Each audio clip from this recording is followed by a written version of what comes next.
네, 오늘 2025년도 마지막 예배를 드리게 됩니다. 25년도 처음 시작했을 때는 굉장히 25년도가 길 것 같이 생각되었지만 실제 마지막 주를 맞이하다 보니 시간이 참 빨리 흐르는 것 같습니다. 한 주도 금방 흐르고요, 한 달도 금방 흐르고 또 6개월도 또 1년도 참 빨리 흐르는 것 같습니다. 우리가 이러한 빠른 시간의 흐름 속에서도 매일매일 하나님 앞 영광 돌리고 또 하나님의 뜻에 순종하는 믿음의 삶이 되었으면 좋겠습니다. 이제 오늘 살펴볼 말씀은 고린도전서 10장 후반절 말씀입니다. 전체 마지막 최종적 이제 결론이라고 할 수 있습니다. 우상 숭배, 그리고 시장에 파는 우상에게 드려진 고기를 먹을 건지 안 먹을 건지에 대한 문제를 이제 사도 바울은 마무리를 하기 위한 내용들을 기록하고 있습니다. 10장 전반절에서는 구약 이스라엘 백성들의 지은 4가지 죄에 대한 예를 합니다. 우상 숭배와 음행과 음식과 물로 주를 시험한 것, 그리고 하나님과 모세를 원망하며 대적했던 이 일들을 이야기하며 이스라엘이 실패한 이유들을 설명하고 있습니다. 그런데 이러한 구약 성경의 예들은 구약을 위해, 구약의 시대 사람들을 위한 것이 아니라 바로 이 신약을 살아가는 사람, 즉 모든 세대의 믿음의 삶을 살아가는 하나님 백성들에게 이제 예를 보여주기 위한 것이다 라고 이야기하고 있습니다. 하나님 백성들이 죄에 대해 경계하고 또 믿음으로 살아가는 삶의 중요성을 알려주기 위해 구약의 말씀이 기록된 것입니다. 그렇기 때문에 성도들은 항상 교만하여서 나는 이 정도는 괜찮지 않습니까? 나 서 있습니다 라고 생각하는 것이 안 된다는 것이죠. 도리어 날마다 주를 의지하는 믿음으로 겸손히 우리 신앙의 최종적 목적지까지 믿음의 선한 싸움을 감당해야 된다라는 것들을 생각해 보았습니다. 사도 바울은 오늘 이 우상 제물과 우상 제사에 참여하는 문제에 대한 결론을 이야기하면서 바로 하나님의 영광을 위해 살아야 합니다라고 말씀합니다. 따라서 우리가 이 하나님의 영광을 위해 살아가는 것이 무엇인지를 생각하며 함께 은혜를 나누고자 합니다. 사도 바울은 14절에 무엇을 이야기하냐면 14절과 15절에 우상 숭배를 하지 마십시오 라고 고린도 성도들에게 이야기합니다. 우상 숭배는 죄라고 이야기합니다. 무엇이 우상 숭배입니까? 고린도 성도들 중에 일부가 이방 신전의 제사에 참여하고 함께 먹고 음행을 하는 이 일이 바로 우상 숭배라고 이야기합니다. 우상 숭배뿐만 아니라 여러 가지 죄를 지음에도 불구하고 회개하지 않고 괜찮다 생각하며 계속 그 죄 가운데 가는 사람들은 멸망당합니다. 왜냐하면 분명히 구원받은 성도 가운데 예수님을 나의 주 나의 하나님으로 믿는 우리 가운데서는 거룩한 성령님이 우리 안에 함께 거하십니다. 이 거룩하신 성령님은 죄를 싫어하시고 미워하시죠. 주님만 사랑하도록 하시는데 주님 외에 다른 우상을 섬긴다면 성령님이 싫어하시고요, 그 죄를 짓도록 계속 허용하고 내버려 두지 않습니다. 말씀하시고 돌이키기 원하며 하나님의 뜻대로 순종하도록 역사하시는 것이죠. 그런데 그러한 도전과 역사 없이 계속해서 죄 가운데 거하며 우상 숭배하는데도 불구하고 아무렇지도 않다 생각하는 사람들은 결국 구원받지 못한 사람일 수 있다는 것입니다. 그렇기 때문에 성경은 죄가 죄인지도 알지 못하고 그 죄 가운데 계속 살아가면서도 돌이키지 않는다면 그 사람은 구원받지 않아 멸망받은 사람이 아니냐라고 이야기를 하는 것입니다. 그런데 우리 성도 가운데 이러한 우상 숭배나 여러 가지 죄를 짓는다면 어떻게 해야 합니까? 그것이 죄라고 인정해야 합니다. 그리고 그 죄를 피해야 하는 것이죠. 계속 그곳에 있는 것이 아니라 빠져나와야 되는 것입니다. 죄를 범했을 때 속히 그 죄에서 돌이키는 것이 성도의 믿음입니다. 그렇기 때문에 선줄로 생각하면서 어떤 죄를 짓더라도 난 괜찮아, 아무런 문제가 되지 않는다라고 생각하는 것이 아니라 이제는 우상 숭배를 피하며 그것이 죄인 것을 인정하며 죄에서 벗어나 하나님만 온전히 섬기도록 은혜를 구해야 됩니다라고 말씀하고 있는 것입니다. 그리고는 바울은 지혜 있는 자들에게 말한다고 이야기하면서 정말 여러분들이 성령을 통해 주신 지혜와 지식을 가진 사람이라면 진리를 분별할 것입니다 라고 말하는 것이죠. 그래서 스스로 판단하고 분별하라고 이야기합니다. 지금 내가 그동안 이야기한 것, 또 말씀에 근거해서 설명한 이야기들을 분별해 보시고 정말 이것이 말씀에 근거한 진리라면 그 진리를 받아들이고 속히 우상 숭배하는 곳에서 떠나십시오 라고 권면하고 있는 것입니다. 사도 바울은 왜 우상 신전에 참여하고 그곳에서 식사하고 또 음행을 하고 또 동참하는 이 일들을 왜 우상 숭배라고 할까요? 우상 숭배에 대해서 말하기 위해 사도 바울은 먼저 16절 22절에 성찬에 대해 설명하고 있습니다. 성찬이 무엇입니까? 성찬에는 축복의 잔이 있고요, 그리고 때는 떡이 있습니다. 축복의 잔을 마시는 것은 그리스도의 피에 참여한다는 것을 보여주는 것이죠.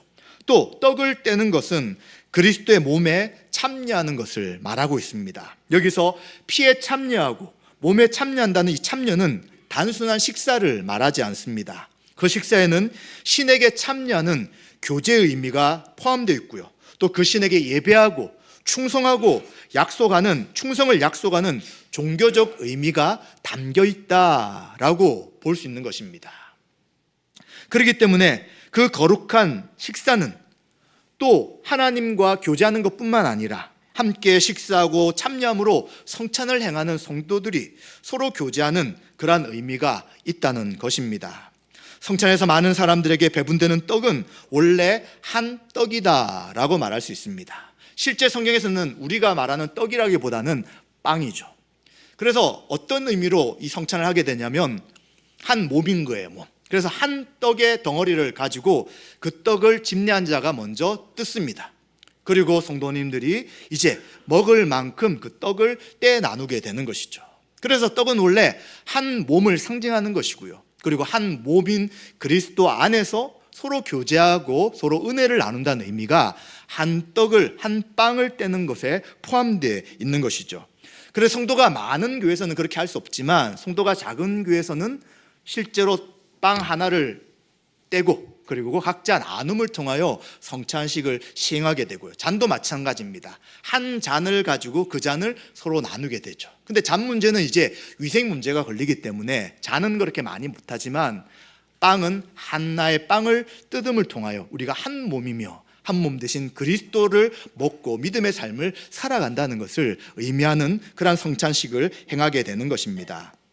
그렇기 때문에 이제 이러한 의미가 성찬이라면 구약의 우상의 제물을 먹고 마시는 행위가 결국 무엇이냐? 이것은 귀신과 교제하는 것과 같다고 이야기합니다. 성찬을 통해서 하나님의 은혜와 또 하나님 믿는 믿음 가운데 참여하고 성도들이 함께 참여하는 것과 마찬가지일 수 있다는 것이죠. 우상과 그 우상에게 드려진 제물은 실제로는 아무것도 아닙니다. 그런데 그렇다고 해서 우상에게 절하고 드려진 제물을 우상 숭배 형태로 마음대로 먹는다면 이것은 문제가 다르다는 것이죠. 이방인이 제사를 지냅니다. 또 이방인들이 자신의 신을 섬깁니다. 그런데 그 대상은 실제하는 것이 아니죠. 그런데 문제는 그것으로 끝나는 것이 아니라 이 우상을 통해서 귀신에 향하게 될 수 있다는 것입니다. 우상을 부르는 것이 아니라 그 세상을 지배하는, 사단과 함께 세상을 지배하는 악하고 더러운 귀신들이 그들 가운데 역사해서 그들을 사로잡게 된다는 것입니다.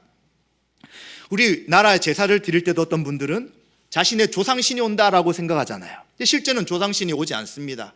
죽은 자는 공중을, 세상을 빙글빙글 헤매고 돌 수 없습니다. 죽은 자는 하나님 옆에 서서 구원을 받든지 심판을 받든지 그 두 가지밖에 없는 것입니다. 그러면 왜 그런 생각들을 하게 되느냐? 바로 악한 귀신이 속이게 되는 것이죠. 너 조상이다. 나를 섬기면 너 집을 행복하고 아무런 어려 없이 해주겠다라고 속이게 되는 것이죠. 실제로는 귀신이 그들을 지배하고 다스리게 된다는 것입니다. 그렇기 때문에 이렇게 이방 신전에 들어가서 우상의 제물을 먹고 함께 참여하는 이것은 결국 귀신을 섬기는 것과 똑같게 되는 것을 이야기하는 것입니다. 그런데 성도는 누구를 섬긴다고요? 하나님을 섬기며 그리스도의 몸과 피를 나누는 성찬에 참여하여 주님과 함께 살아가는데 어떻게 우상과 함께 하나님을 같이 섬길 수 있느냐라고 바울은 이야기해 주는 것이죠. 그렇기 때문에 성도는 성찬을 먹고 마시는 것과 귀신에게 드려진 음식을 먹고 마시는 것을 겸하여 할 수 없다는 것을 분명하게 말씀해 주고 있는 것입니다. 따라서 이 모든 것은 우상 숭배가 되는 것이고요. 결국 우상 숭배는 주를 노엽게 하는 것이며 하나님은 우상 숭배를 결코 용납하지 않는다는 것을 생각해야 되는 것입니다. 자, 그렇다면 지금 우리 성도의 삶 속에서 대부분은 이러한 절하는 것과 우상을 섬기는 일들은 거의 하지 않습니다. 그렇다면 괜찮나요? 성경은 그렇게 말하지 않습니다. 골로새서 3장 5절에 보시면 그러므로 땅에 있는 지체를 죽이라 곧 음란과 부정과 사욕과 악한 정욕과 탐심이니 탐심은 우상 숭배니라 라고 말씀하고 있습니다. 하나님을 왕으로 인정하지 않고 그를 주인으로 인정하지 않으며 다른 것이 자신의 인생의 주인이 되는 그 삶이 우상 숭배라고 말하는 것이죠. 탐심이라는 것이 무엇입니까? 욕심이잖아요. 성경은 자족하라고 이야기합니다. 있는 것을 만족하라고 이야기합니다. 그런데 탐심이라는 것은 자기가 없음에도 불구하고 그것을 취하려고 하는 것이죠. 수단과 목적을 가리지 않고 그것을 얻으려는 마음이기 때문에 자신의 마음속에 욕심이 가득하 있는 것은 결국 하나님을 섬기는 믿음의 삶이 아닌 것을 이야기해 주는 것입니다. 그래서 우리도 나 조상에게 제사도 하지 않고요, 우상을 섬기지도 않고요, 나는 괜찮아요 라고 하는 것이 아니라 우리 속에 주님보다 더 사랑하는 것, 주님보다 더 귀하게 생각하는 것, 주님보다 더 많이 생각하는 것이 있다면 그것이 우상 숭배며 그것을 하나님은 기뻐하지 않는다는 것을 먼저 생각해야 되는 것입니다. 사도 바울은 이처럼 이제 우상에게 제물에 들어가고 절하고 함께 참여하는 것이 우상 숭배이니 그것을 그치라고 이야기합니다. 그러면서 사도 바울은 모든 것이 가지만 우리 성도에게 다 옳은 것이 아니다, 성도에게 다 덕이 되는 것이 아니라는 것을 23절부터 30절까지 이야기합니다. 그래서 23절에도 모든 것이 가합니다, 그러나 덕을 세우는 것은 분명히 아닌 것을 이야기하는 것이죠. 고린도교의 일부 성도들은 자신이 지혜가 있다, 지식이 있다 생각합니다. 그래서 그 지식과 지혜를 내세우며 나는 마음대로 해도 상관없어요, 나는 구원받았기에 마음대로 해도 아무런 제한을 받지 않습니다 라고 생각하는 사람들이 있었습니다. 그런데 사도 바울은 그렇게 말씀하지 않습니다. 성경은 덕을 세우지 않는 행동이 있다면, 다른 지체들, 성도들을 위한 행동과 말이 아니라면 그것은 결국 죄를 짓는 것이고 성도를 실족하게 하는 것입니다 라고 말하는 것이죠. 그래서 성도에게는 모든 것이 허락되지 않을 뿐더러 가능하다고 해서 함부로 행해서는 안 된다는 것을 이야기해 주는 것이죠. 고린도 일부 성도가 생각했던 것과 정반대라는 것이죠. 나는 다 할 수 있습니다가 아니라 다 할 수 없다는 것입니다. 그리고 나의 말과 행동이 다른 사람들, 다른 지체를 실족하게 한다면 이것은 큰 문제가 된다고 이야기하는 것입니다. 그래서 서로에게 유익하게 하고요, 서로에게 덕을 세우는 것이 허락된 것이지, 유익하지 않고 덕을 세우지 않는다면 그것은 죄기 때문에 허락된 것이 아닙니다 라고 말하고 있는 것입니다. 그렇기 때문에 이제 우상 제물을 어떻게 해야 될 것인가에 대해서 25절 30절에 두 가지의 이제 적용점을 이야기해 주고 있습니다. 고린도 성도들에게 우상의 제물을 대하는 자세를 두 가지를 설명하는 것이죠. 첫 번째는 시장에서 파는 고기가 있다면 양심을 위해 묻지 말고 먹으십시오 라고 이야기합니다. 그 당시 대부분은 제물을 드린 다음에 나오는 고기입니다. 그런데 그것을 굳이 물을 필요가 없다는 거예요. 왜냐하면 이 세상의 모든 것은 다 하나님이 창조한 것이기 때문입니다. 그리고 우상은 실제하지 않는 것이죠. 그렇기 때문에 하나님의 소유는 선하기에 그 고기에 대해서는 묻지 말고 먹으면 문제는 되지 않는다라고 이야기하는 것입니다. 그리고 또 한 가지, 그런데 만약 그것이 고기인지를 알고 마음의 양심이 꺼리낀다면 굳이 고기를 먹을 필요는 없다는 것이죠. 그리고 또 두 번째는 만약 성도가 불신 가정에 초대받았는데 이제 고기가 나왔어요. 그럼 그것은 어떻게 되느냐? 만약에 그 사람이 말하지 않는다면 굳이 이 고기가 어디서 났는가라는 것을 묻지 말라고 이야기합니다. 바로 양심을 위해서 묻지 않고 먹어도 상관없다고 이야기합니다. 그런데 만약 누군가가 이 고기는 우상에게 드려진 제물인데 왜 먹습니까? 라고 한다면 먹을 수 없다는 거예요. 이유는 무엇이냐면 그 말을 하는 사람, 그는 믿음이 약한 사람일 거예요.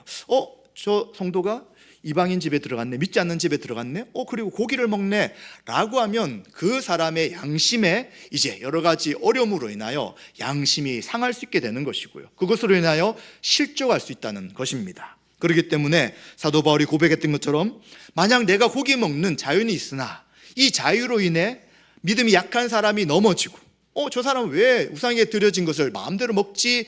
라는 생각으로 실족해 한다면 다시는 고기를 먹지 않는 것이 옳은 것이다 라고 말하는 것과 똑같다는 것입니다. 그래서 우리는 우리의 자유가 있음에도 불구하고 믿음이 약한 자가 나의 행동과 말로 인해 걸려 넘어질 상황이라면 우리는 그들을 위해 나의 자유와 권리를 포기해야 된다는 것입니다. 따라서 우리는 작은 일, 사실 이 작은 일은 작진 않습니다. 우리의 말이나 행동이 우리가 볼 땐 작아요. 별것 아닌 것처럼 생각됩니다. 그런데 믿음이 약한 사람들이 듣고 볼 때 신앙에 관계된 문제로 굉장히 큰 영향력을 준다면 그것은 굉장히 큰일이 되는 것이죠. 그래서 우리는 말할 때, 행동할 때 다른 사람을 이제 의식해야 합니다. 정말 내가 이 말과 행동으로 다른 사람을 세우고 교회에 유익을 주는 것인가? 아니면 이 말과 행동이 다른 사람의 신앙을 약화시키고 또 교회에 어려움과 아픔을 주는 것인가를 생각해야 되는 것입니다. 나는 자유니까 내 마음대로 할 수 없다는 것이죠. 나는 괜찮기 때문에 공동체가 무너지든 안 무너지든 상관없고 상대방이 알아서 결정하는 것이다 라는 것은 책임감 있는 성숙한 성도의 자세는 아니라는 것입니다. 그래서 우리는 덕을 세우지 않는 행동과 말이 있다면 그것을 중단하고 멈춰야 되는 것이 바로 우상 숭배를 하지 말라고 권면하는 그 사도 바울의 권면이 우리에게 적용되는 것이다 라고 말할 수 있습니다. 사실 우리 교회는 오랫동안 신앙생활 하신 분이 참 많이 있습니다. 그렇기 때문에 서로가 많이 친밀합니다. 그런데 문제는 친밀하다는 이유 하나만으로 말과 행동을 너무 쉽게 할 경우가 생긴다는 것입니다. 가족들에게도 하지 않는 말, 행동, 그리고 사회에서도 하지 않는 말과 행동을 교회는 그냥 편하니까 다 받아주겠지라고 하며 말과 행동을 쉽게 해버린다면 도리어 그것으로 인해서 신앙이 약한 지체들은 상처 입고 왜 저렇게 말씀하실까? 왜 저런 행동을 할까라고 하며 실족한다면 그것은 우리가 그 사람을 넘어뜨리게 하는 큰 죄를 짓는 것이라는 것을 우리는 기억해야 되는 것입니다. 말하는 자유 있죠. 행동한 자유가 있죠. 판단도 스스로 할 수 있습니다. 그런데 성숙한 성도들은 이제 나의 이 말이 정말 저분이 들을 때 어떻게 될까? 저분이 이 말을 들었을 때 정말 좋게 받아들일 수 있는 말인가? 또 나의 행동이 저분의 신앙을 북돋우고 교회에 유익을 주는 것일까를 진지하게 고민하며 생각해야 되는 것입니다. 자, 그렇게 진지하게 고민하고 생각하면 어떻게 될까요? 말하는 부분이 조심스럽죠. 좀 답답할 수 있어요. 나는 그냥 말하고 잊어버린 성격인데 내가 언제 이 말을 생각하지? 또 내 이 행동하는 것을 어떻게 다 생각하면서 할까라고 복잡할 수 있지만 그것이 정말 성도를 사랑하고 또 교회를 위한 것이라면 하나님께 기도하며 지혜를 구할 수 있는 것입니다. 주님, 제가 말이 좀 급합니다. 생각한 것보다 빨리 말이 나타나게 되고요. 행동을 하지만 이 행동들이 자꾸 사람들에게 어떤 어려움들을 주는 것 같은데 말과 행동에 지혜를 주십시오. 다른 사람에게 유익을 위한 말과 행동이 되게 해주십시오 라고 기도한다면 어떻게 될까요? 사람을 만날 때 조심스러워지는 것이죠. 그리고 기도하면서 말을 하더라도 2번, 3번 생각합니다. 행동하더라도 급하게 행동하지 않게 되는 것이죠. 그렇게 하면 결국 교회는 기쁨과 감사와 화합이 이루어지는 것이지 결코 그 말과 행동으로 교회가 어려워지지 않는다는 것입니다. 만약 그렇게 하루하루를 진지하게 생각한다면 어떻게 살아갈까요? 세상에서도 마찬가지입니다. 믿지 않는 사람들이지만 우리가 볼 때는 그들은 예수님을 나타내는 하나의 표본이 되는 거예요. 저분 예수님 믿는다고 하던데, 신앙생활 한다고 하던데 어떤 말과 행동을 하지? 라고 할 때 그것도 굉장히 조심스럽게 되는 것입니다. 오늘 하루 주님을 위해 살아가게 하시고 나의 말과 행동이 저 사람이 실족한 일이 되지 않게 해주십시오 라고 기도한다면 하루하루와 만나는 한 사람 한 사람에 대해 진지하게 살아가게 될 것입니다. 쉬지 않고 기도할 수밖에 없고요. 그리고 하루의 삶을 주님께 의지할 수밖에 없는 것이죠. 하루를 돌아보면 그렇게 살더라도 얼마나 실수한 말이 많겠습니까? 얼마나 잘못 행동한 행동이 많겠습니까? 그러게 날마다 일어나서 잘 때까지 주님을 의지하고 주님의 도움을 구할 수밖에 없는 것이죠. 그렇게 일주일을 사는 성도들이 주일에 교회 오면 어떻게 할까요? 말을 함부로 할까요? 자기가 보는 대로 말할까요? 그리고 함부로 행동할까요? 하고 싶은 대로 행동할까요? 자기 것만 주장하고 내세울까요? 절대 그렇게 할 수 없는 것이죠. 사회에서도 그렇게 살았다면 주님 안에 한 지체들이고 사랑하는 한 가족들이기에 더 말과 행동을 조심하게 되고요, 정말 내 말이 저분에게 유익이 되고 저분에게 희망이 되는 말이 되면 좋겠다 생각하게 되고요, 행동도 그렇게 할 수밖에 없다는 것입니다. 그게 바로 성숙한 신앙인의 모습이고요, 그러한 성숙한 신앙이 많으면 많을수록 그 교회는 그리스도의 온전한 모습이 나타나고 사랑이 넘치는 공동체가 되는 것입니다. 그런데 참으로 안타까운 것은 한국 교회, 많은 한국 교회, 대다수 아니겠지만 큰 특징이 다른 것 때문에 시험 드는 것이 아니라 교회를 다니다가 하나님과의 관계보다는 사람 때문에 더 이상 신앙생활을 못하겠다라는 말을 참 많이 하게 됩니다. 그래서 그런 사람은 주일이 되어도 교회를 가지 않는 것이죠. 그리고 예배를 드리지 않고 그냥 나는 마음대로 살게요. 저런 사람들을 보면서 어떻게 신앙생활 할 수 있습니까? 라고 말하게 되는 것입니다. 그 일을 누가 했다고요? 교회를 다니는 우리 성도들이, 교회를 다니는 우리 신자들이 그 일을 했기 때문에 그런 일들이 계속해서 생겼다는 것입니다. 그래서 우리는 다시 한 번 더 정말 나의 말과 행동이 다른 지체들을 세우고 교회에 유익을 주는 것인가, 아니면 내가 자유다고 생각하며 하고 싶은 대로 말하며 행동함을 통하여 또 교회와 성도를 실족하고 어렵게 하는지를 우린 돌아봐야 되는 것입니다. 사도 바울은 이러한 말씀을 한 이후에 이제 이 10장부터 시작된 전체, 8장부터 시작된 전체의 핵심을 이야기합니다. 즉 신앙생활의 가장 중요한 원리가 무엇인지를 이야기하는 것이죠. 바로 10장 31절에 있는 것처럼 그런즉 너희가 먹든지 마시든지 무엇을 하든지 다 하나님의 영광을 위하여 하십시오. 하나님의 영광을 위해 살아라 라고 이야기하는 것입니다. 그런데 하나님 영광이니까 사람과 관계없는 것 아닙니까? 라고 생각하지만 하나님의 영광을 위한 것은 결국 하나님이 만드신 사람 한 사람과 관계되는 것이 되는 것입니다.